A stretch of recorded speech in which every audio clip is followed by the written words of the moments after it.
Hi, nice to meet you. My name is Andrew Weller. Did you get that? It's considered polite to remember someone's name after meeting them, but forgetting someone's name is as common as it is rude. Let's try again. My name is Andrew Weller. Now I want you to imagine someone sitting and drawing a water well, and maybe make that well even better. It's like the well 2.0 or something, the Weller. Now hold that picture in your mind and focus on it. Imagine peering down the well and seeing the water.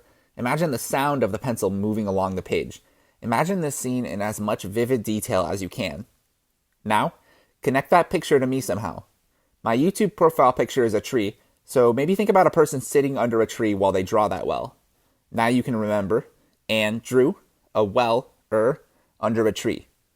This picture you've just formed is called a mental image, and we're going to need a lot of them to memorize over 360 area codes in the continental US. But wait, how does this help us remember numbers? Good question. If we could turn numbers into words, like a phrase or an acronym, we could just remember those instead. One idea is to assign each digit to a different letter of the alphabet. Let's go in alphabetical order. 1 becomes A, 2 becomes B, and so on, with 0 being the 10th letter J. Now let's try to memorize the area code for Wyoming, 307. 3 becomes C, 0 becomes J, and 7 becomes G. Now try to come up with a phrase that fits that acronym. For me, I thought of cats jumping gently. Now I can imagine a few cats jumping around, but landing very softly. Cats jumping gently. And I also know that Wyoming has so few people in it that it only has 2 escalators. This is a funny and memorable fact, so maybe I can imagine the cats jumping off of an escalator handrail to associate this phrase to Wyoming. Associating digits to letters is a great idea, but it takes 3 words to remember each area code that way. Is there a better way to make mnemonics out of numbers? People have been making mnemonic systems for centuries, trying to answer questions just like that. We don't study mnemonics as rigorously in schools today because writing things down is a lot easier, but they're definitely still taught. It's very likely that you know the order of the planets, the algebraic order of operations, or the colors of a rainbow by reciting some mnemonic phrase. Exactly which mnemonics you know depend on what languages you speak, where you grew up, or who you learned them from. I used a technique called the major system to help memorize all the area codes. Instead of assigning numbers to individual letters, the major system assigns letters to consonants and invites you to make words out of those consonants. Say you want to memorize an arbitrary string of digits, like 856, 902, 386. First, we could break it up into 3 smaller parts, and then we can look at this table to generate consonant sounds and fill in the gaps. 856 has the v, l, and j sounds, which can make the word village.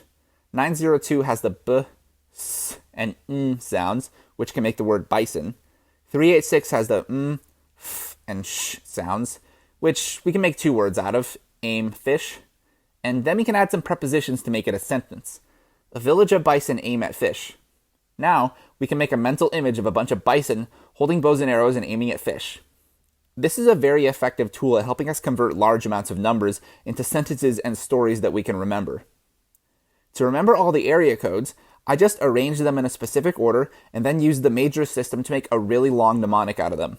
Altogether, I made a song that's around 700 words and takes about 5 minutes to sing all the way through. We've reduced a seemingly impossible task into a very manageable one.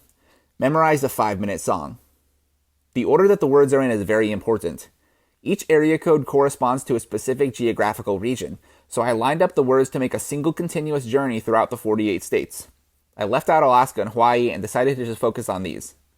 Every 16 words of the song, I placed a pin on this map and broke the whole map into 23 different sections. I call these sections shapes, and I gave a name to each one that I thought I could remember. Then I would practice recalling which shape a word belonged to with flashcards. I started by learning the first and middle word of each shape.